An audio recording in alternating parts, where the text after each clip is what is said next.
The years may go by, but for many, the devastation never really dulls, right? This Sunday marks 21 years since 9/11, when al-Qaeda terrorists hijacked and crashed two commercial jets into the Twin Towers of Manhattan's World Trade Center.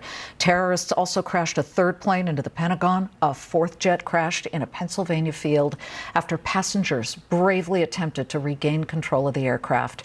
If there is one company, because they targeted our finance system, our freedom, our success. If there's one company that symbolizes the tragedy, it is Cantor Fitzgerald, which occupied the 5 floors of the North Tower directly above where the plane crashed.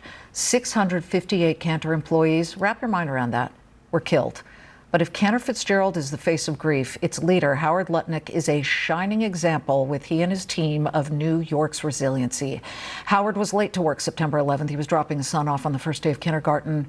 His life was spared, but his best friend and his younger brother, both of whom were in Cantor's offices when the attack occurred, were killed. Since then, Cantor's famed annual Charity Day has raised money hand over fist to assist the families of those employees who were killed and also fill Cantor Relief's fund. The tally now stands at $369 million. But this is not just a story about generosity. It is a story of using success to triumph over tragedy. Ahead of Monday's annual Charity Day, Cantor's chairman and CEO, Howard Lutnick, joins me now in a Fox Business exclusive. Howard, my friend, they always say that time heals all wounds, but does it? As the years go by, does it get any easier to face these anniversaries?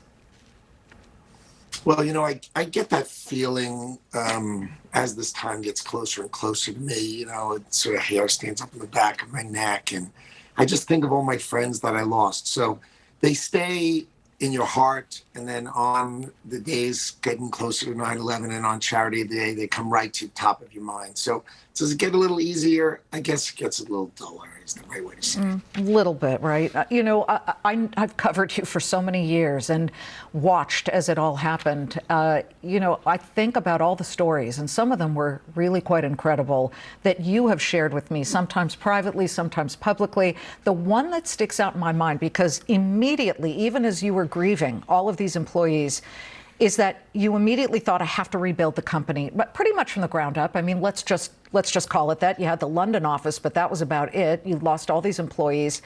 You told me your people had fired a guy on the Friday before 9/11, and that after this tragedy, you picked up the phone and you called him and you said, can you come back? I mean, that is just an amazing story that always sticks in my mind. Tell us what he said.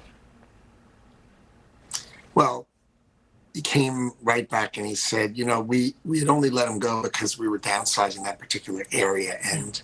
And he came right back and was so incredibly helpful. And the people who helped the firm survive were amazing. They were amazing. They couldn't be any better, any kinder, any warmer. And that's why we survived. We survived because they were just incredibly behind us. Remember, we gave $180 million right away to the families, and that came because each employee gave 25% of what they earned to the families of those we lost. Can you imagine that? And speaking of employees, to me, success is always the best revenge in many cases. And looking at what Cantor was back then, pre-9/11, you had about 10 offices globally. How many do you have now? So we have just over 60 offices now, and we had about 2,200 employees then, lost 658, and we had 960 in New York. So we had about half of our employees were in New York, and now we've got over 13,000 employees. So bigger, stronger. We take really incredibly cool companies public. We've really got just a wonderful business now, backed by incredible people. And, Cantor Fitzgerald was destroyed on 9/11, and it's a wonderful place now. Yeah, well, so it was not destroyed. That, to me, is the crux of this story that I want our viewers to know.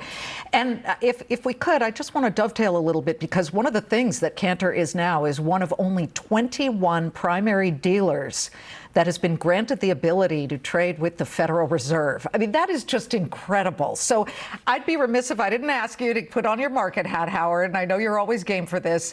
The Federal Reserve, we get, Christopher Waller today day, one of the board members said he wants another significant rate hike of 75 basis points in the September 20th meeting. So tell me, you're always looking at the trade. You don't lament, oh, is it going to be too much or too little?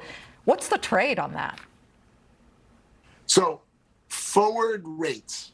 So where people are expecting rates to be in 1 year, 3.9%. Come on. 1 year forward, 3.9%. That means the market is looking for at least two 75 basis point hikes. That's just what the market's looking for. So you've got to expect 75 now, another 75 coming. And then the question is that enough? And you heard Powell the other day, he said he's going to do it until he gets the job done. Yeah. No, what they think is getting the job done, you and I don't know. Right. But I think it's got two 75 basis point hikes in it now. One coming soon and the next one coming. And I think that's why you've got the dollar so strong, right? Think about it. You have the 10-year German is 200 basis points lower than ours. So you've got the dollar, incredibly strong because we're raising rates much quicker than they will. Will they catch up? Of course they will. But that's what we're going to talk about next year, our charity days. Like Europe's raising their rates. But is that the trade? I mean, the dollar has had such a nice, unbelievable run. I mean, I think it's pausing just a bit, but I mean, parity with the euro. It almost hit parity with the British pound. Do you see more of this rally continuing in the greenback? Yeah, the dollar, what happens is rates are going to go up quicker. And anybody who talks about foreign exchange and doesn't really focus on the fact that the rates are quicker, it just misses the core issue. So interest rates going up faster here. We just talked about it. Dollar stays strong. Stocks have a tough bump of it because as interest rates go up. But companies like mine, like BGC, our wholesale brokerage business, we've been without interest rates for so long. Now that we've got all this movement of interest rates, it's great for business.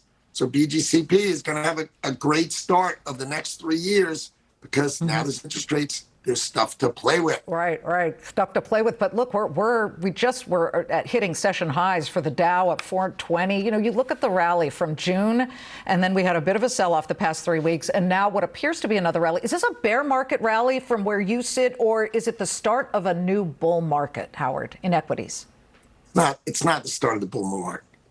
Unless you see the end of the Fed, which I don't see yet. Unless you see the end of the Fed, it can't be a bull market beginning. The day we see the end of the Fed coming, the day we see it, that's the day you want to buy equities right then and there because that's the beginning of the new one. But when you can't see the light at the end of the tunnel, a little exciting. Oh, very exciting. And SPACs have kind of fizzled out. Not yours. You have some SPAC news about Rumble, your business that you have that you're looking to reverse merge with. Where do we stand on that? Okay, so Rumble will vote on next Thursday, and it'll probably close on the 16th. Yep. But Rumble is incredible. I mean, it's a competitor to YouTube, and YouTube's been throwing people off. So when I met them, they had 1.6 million users. Then they had 30 million users. A year ago, they had 40 million users. Last month, they had 70 million users, up 75% from last year. 75% growth. They're growing as fast as TikTok was growing. Imagine TikTok growing. So this is a rocket ship because they throw off people because they censor them.